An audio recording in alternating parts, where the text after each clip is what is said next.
Hi everyone, and welcome to my Wednesday live where I'm chatting drugs and medication.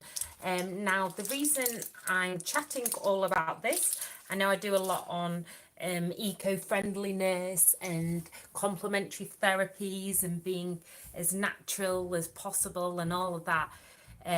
But anyone with mental health problems or a mental illness will probably, no doubt, have been criticised if they choose to go by medical advice and take drugs. So these are all legal drugs, may I add. All have been prescribed to me. I've been on some form of mental health medication. Hello, Epic. Hello, Mikkel. I've been on some form of medication, I think, since I was about 16, when I took my first antidepressants prescribed by the doctor due to my depression.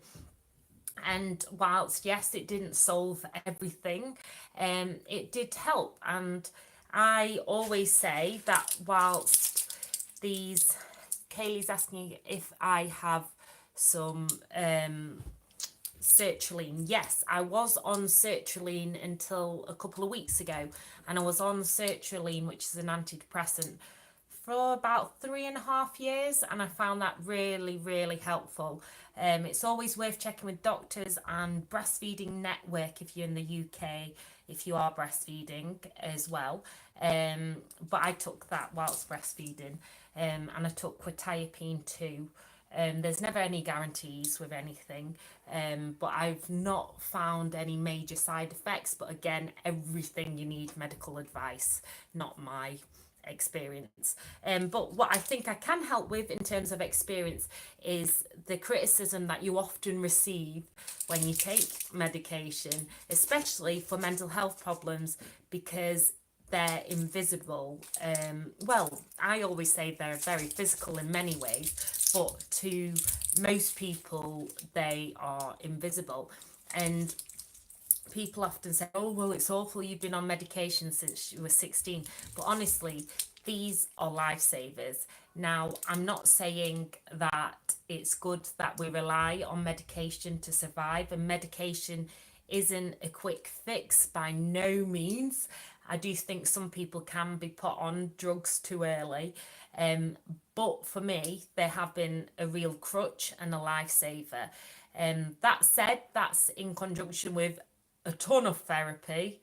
I think since I was a teen, I've had art therapy, CBT, which is cognitive behavioural therapy, normal counselling. I've probably been and tried and tested most therapy, but I have needed drugs because whilst we've all got mental health, we don't necessarily all have mental illness. And for me, I have a range of mental illnesses. So as you may know, it's depression, anxiety, and an acute polymorphic psychotic disorder. Why they ever call it such a long name, I do not know. But basically, the reason I'm doing this vlog is because I ran out of my medication a few weeks ago, and I thought I'd be all right because I was transitioning over to a new medication. But I couldn't understand what the doctor was saying. So I thought, well, I'll understand on the prescription.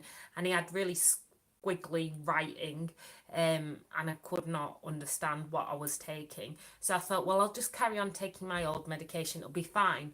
And it was until it ran out. And then I found myself, and you might have seen on, was it last week or the week before, weekly highlight vlog or lowlights, where I'd run out of my medication and I was losing the plot. And my daughters wrote this beautiful little card for me, like saying, "Get well soon, Mama. All we need in this house is love, and safety and you." And it was just so gorgeous that I swear it kept me alive for a couple of days, because I was a mess when my meds ran out. Hello everyone, Ingolf David ASD.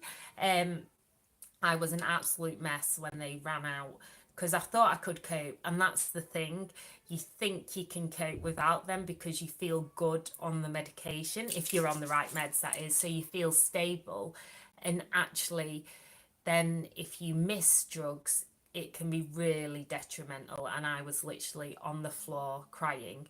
And now, hello, just Sylvanzi, is that said right? And yeah, so I was literally on the floor crying and not knowing what to do, and I couldn't understand this new medication.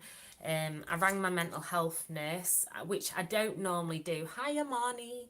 And yeah, I rang my mental health nurse, and she's like, call the crisis team. So it is worth calling. In the UK anyway, it's 111, or you can call your local crisis team if you need to get support urgently, or if it's an emergency, 999. Or 901, is it in America? God, I don't even know, but an emergency number. But basically, I did get sorted, and within a kind of week, I was back on track and on my new medication because I understood it right again.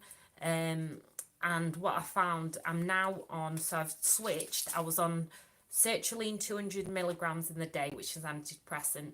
Then at night, I was on quetiapine 750 grams, milligrams, not grams. That would be a big dose. I was already on like the highest dose of each. And that used to conk me out at night. So I was really scared about leaving quetiapine, because whilst I really believe that medication can be the right thing, you do become used to them, and whether it's a placebo, some of it, I do think they're useful and you need it, if that's what's prescribed to you for your illness to balance things out, because mental health in my mind is very physical in terms of in your brain. But I do have it as a crutch, and so when my crutch goes, my leg's still broken, and I think I'm okay without it because I'm used to walking with a crutch. Then it goes, and then I crumble. And I'm not saying that's a great way to be, but I feel a lot better and a lot more level now this week. Now it's all kicked in, so I'm now on venlafaxine and on risperidone, D3, and mirtazapine, and that has really helped. So that's a mixture of antidepressants and antipsychotics, and also the D3 is like because I'm borderline anemic. I don't know if anyone else has experienced borderline anemia, but it is worth getting your bloods done as well. As a TV psychologist, Emma Kenny of Channel Mum, she told me to get my bloods tested because if... Sorry about that, my phone suddenly started ringing and singing a song. But if there's, it's worth getting tested for your bloods, because if there's something that's anemic or whatnot, it's worth getting tested to see if that's also part of it. So your daughter suffering from mental health problems. I'm so sorry to hear that. Sorry, I was just reading a live comment. I'm really, really sorry. Do feel free to message me on my Facebook page, because I know you can't always comment after the video's gone live. I'm just Mama May on Facebook. That's my Facebook page. So if you want me to signpost you to support, please do that as well. Anyway, it's bedtime here in the UK, so I've got to get my little monkeys to sleep. I've also got to get my tablets in me because they really do knock me out and help me to sleep, and actually getting a good night's sleep massively helps. So I know medication is not the be all and end all, but I would love it. I'm not sure if you get the same stigma around taking medication for your mental health, but I would love everyone just to have peace, love and respect for one another, because mental illness is real, no matter what people say. I can tell you from a personal point of view, it is definitely real. And that's not to make you feel sorry for me. It's just me being honest and open. As you know me, I'm very honest and open. But anyway, I hope you're all doing okay. As I said, do find me on social if you want to chat. I'm on Mama May on Facebook, at Mama May blog on Twitter and Instagram. And do please like this video and subscribe and share if you think it resonates and might help somebody else. All right, peace, love, and shimmies. Bye, everyone.